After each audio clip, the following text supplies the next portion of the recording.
అమరావతి అంటే భ్రమరావతి అని చెప్పి అప్పుడెప్పుడో ఒక మేధావి అన్నాడు. ఆ ఇంటలెక్చువల్ బాంబుని అందిపుచ్చుకొని వైసీపీ ఒక 10 ఏళ్ల పాటు అమరావతిని కార్పెట్ బాంబింగ్ చేసింది.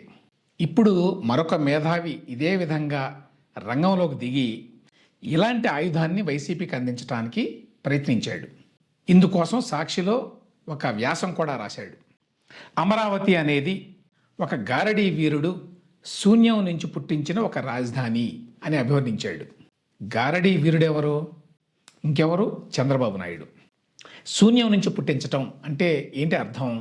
అమరావతి అనేది నిజం కాదు, అమరావతి అనేది లేదు, అది వాస్తవం కాదు, అది మాయ, అది మిథ్య, అది రజ్జు సర్ప భ్రాంతి. బహుశా అది శూద్రులు మ్లేచ్చులు అర్థం చేసుకోగల విషయం కాదు అని అనుకోవాలి. ఈ పరమార్థాన్ని సాక్షిలో ఈ వ్యాసం రాసినటువంటి మాడభూషి శ్రీధరాచార్యులు గారు ఎట్లా కనుక్కున్నారో ఆయనే తన వ్యాసంలో వివరించారు. సో ఆ వ్యాసంలోకి వెళ్లే ముందు శ్రీధరాచార్యులు గారు ఎవరో తెలుసుకోవాలి. మాడభూషి శ్రీధరాచార్యులు గారు ఉదయంలో పనిచేశారు జర్నలిస్టుగా. ఉదయం మాజీ జర్నలిస్టు, తర్వాత లా కెరీర్ ఎంచుకున్నారు.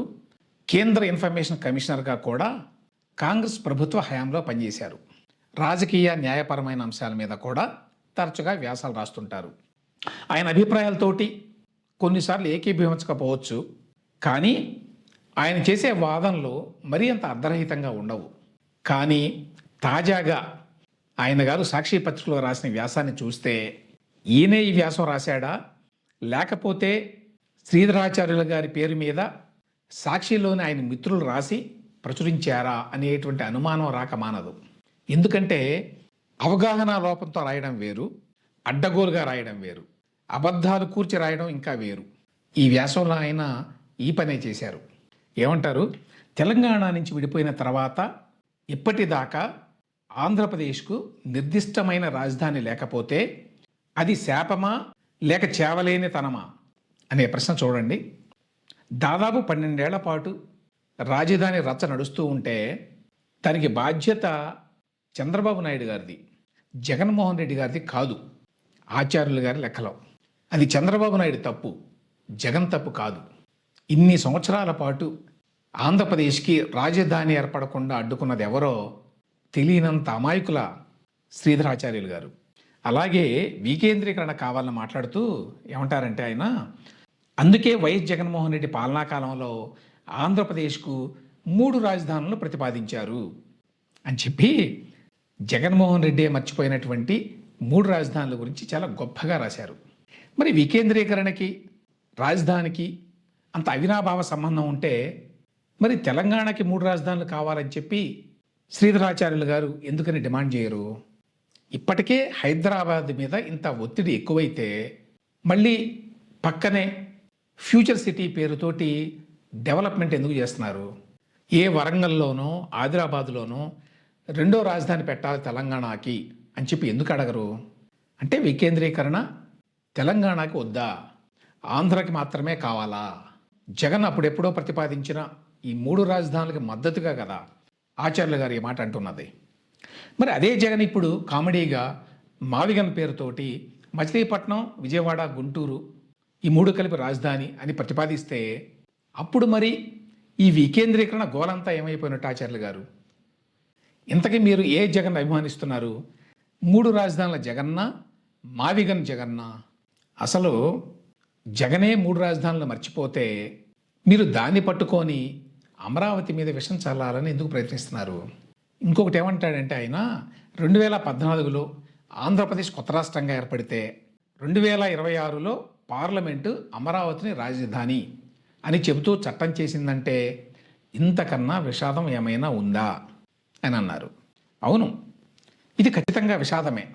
అయితే ఈ విషాదానికి జగన్మోహన్ రెడ్డి గారే కారణం అని చెప్పి ప్రపంచానికి అందరికీ తెలుసు, ఆంధ్ర ప్రజలందరికీ తెలుసు, ఈవెన్ తెలంగాణ ప్రజలకు కూడా తెలుసు. ఒక్క మాడభూషి శ్రీధరాచార్యులు గారికి మాత్రమే తెలియదు. అసలు ఇట్లా చట్టం చేయాల్సిన అవసరం ఎందుకు వచ్చింది? ఇలా చట్టం చేయాల్సిన అవసరాన్ని కల్పించింది జగన్మోహన్ రెడ్డి గారే అనే విషయం తెలియదా మీకు? రాజధానితో జగన్మోహన్ రెడ్డి గారు ఆటలాడుకుంటున్నాడు. దీనికి చెక్ పెట్టాలి అంటే పార్లమెంట్లో చట్టం చేస్తే జనంలో కొంత ధైర్యం ఏర్పడుతుంది అనే ఉద్దేశంతో చేశారు. సో అసలు విషయాన్ని ఏమార్చి ఈ దొంగ ఏడుపులు ఎందుకు? ఇంకొక మాట ఏమంటారంటే, ప్రభుత్వ పరిపాలనా కేంద్రాలన్నీ ఒకే చోట నిర్మించడం తప్పు అని శివరామకృష్ణన్ కమిటీ చెబితే అది పనికిరాదు అని పాత చింతకాయ వాదన కూడా ఒకటి చేశారు ఈయన. అయ్యా మాడభూషి గారు, కమిటీలకి వాటి సిఫార్సులకి అంత విలువ పవిత్రత ఉంటే ఉమ్మడి ఆంధ్రప్రదేశ్ విభజన వద్దు అని చెప్పి జస్టిస్ శ్రీకృష్ణ కమిటీ వారు చెప్పినా కూడా కేంద్రంలో ఉన్నటువంటి మీ అభిమాన కాంగ్రెస్ ప్రభుత్వం అప్పట్లో ఎందుకు విభజన చేసింది? అప్పుడు మీలాంటి వాళ్ళు శ్రీకృష్ణ కమిటీ ఉమ్మడి రాష్ట్ర విభజన వద్దని చెప్తే మీరు చేయడం కరెక్ట్ కాదు అని చెప్పి ఇదే విధంగా గంభీరంగా వ్యాసాలు రాయలేదేంటి? ఇంకా కొన్ని వైసీపీ వాదనలు కూడా వినిపించారు ఈయన. మండలిలో తీర్మానాన్ని ప్రవేశపెట్టలేదే అని చెప్పి అడిగారు వైసీపీ లాగానే. ఇది తీర్మానం కాబట్టి మండలిలో ఆమోదం అక్కర్లేదు అన్న విషయం మాడభూషి గారికి తెలియదా? లేదు, కౌన్సిల్లో ప్రవేశపెడితే ఈ తీర్మానాన్ని ఏమయ్యేది? అక్కడ ఉన్నది వైసీపీ చైర్మన్, కౌన్సిల్కి కొయ్యే మోషన్ రాజు గారు చైర్మన్. ఆయన వైసీపీ కాబట్టి వైసీపీ వాళ్ళు ఒత్తిడి తీసుకొచ్చి ఈ తీర్మానం ఆమోదం పొందినట్టుగా ప్రకటన చేయకుండా అడ్డుకుంటారు. అప్పుడు అమరావతి తీర్మానం ఆగిపోతుంది. మాడభూషి గారు కోరుకుంటున్నది అదేనా? లీజిస్లేటివ్ మొరాలిటీ గురించి ఇంత మాట్లాడుతున్నారు కదా శ్రీధరాచార్యులు గారు. అది మాట్లాడే ముందు ఇదే వైసీపీ అంతకుముందు అంటే 2019లో అధికారంలోకి వచ్చిన తర్వాత తమ పార్టీకి అక్కడ మెజారిటీ లేదు అని చెప్పి అసలు మండలినే రద్దు చేయాలని చెప్పి ఒక బిల్లుని ప్రవేశపెట్టిన విషయం కూడా తెలియదా? అటువంటి మండలి ఇప్పుడు వైసీపీకి కావాల్సి వచ్చింది. దాన్ని సమర్థిస్తూ మీరు మాట్లాడతారు. ఏపీ హైకోర్టు తీర్పు మీద కూడా శ్రీధరాచార్యులు గారు వ్యాఖ్యానించారు. ఏపీ హైకోర్టు ఏమని తీర్పు ఇచ్చింది? అమరావతిని కొనసాగించాలి అని ఇచ్చింది అప్పట్లో తీర్పు. ఎందుకు ఇచ్చిందో చెప్తున్నారు ఈయన. రాజధాని లేని దయనీయ పరిస్థితి ఉన్నందున విధి లేక కోర్టు ఈ తీర్పు ఇచ్చింది అనుకుందాం. పోనీ విధి లేక కోర్టు వారికి రాజధాని లేదు కదా ఈ రాష్ట్రానికి అని చెప్పి వాళ్ళు తీర్పు ఇచ్చారు అమరావతి అని. అయిపోయింది కదా అంతటితోటి. మరి ఈ గొడవంతా ఎందుకు? మీ వ్యాసరాజ్యం ఎందుకు ఇప్పుడు? అమరావతి గారడి అని, అమరావతి శూన్యం అని, అమరావతి మిథ్య అని. ఓకే, కోర్టు తీర్పు ఇచ్చింది. ఇప్పుడేమంటారు ఈయన? ఈ తీర్పు న్యాయ వ్యవస్థ పరిమితులపై కొన్ని ప్రశ్నలు లేవనెత్తింది అన్నారు. ఏమిటా ప్రశ్నలు అంటే, కోర్టులు ప్రభుత్వ విధానాన్ని నిర్దేశించగలవా వంటి ప్రశ్నలు వచ్చినాయట. అంటే కోర్టు ఎట్లా డిసైడ్ చేస్తుంది ఏపీకి ఏది రాజధాని అనేది? కోర్టుల మీద మాట్లాడడానికి జగన్మోహన్ రెడ్డి గారికి కొంచెం భయం ఉంది కాబట్టి మాడభూషి గారు లేవనెత్తుతున్నారన్నమాట ఈ పాయింట్ని. నిజానికి ఇదొక సంక్షోభం అని కూడా అన్నారు. ఇదొక లీగల్ క్రైసిస్ అన్నమాట. న్యాయశాస్త్ర నిపుణుడిగా లా యూనివర్సిటీలో పనిచేశారు ఈయన శ్రీధరాచార్యులు గారు.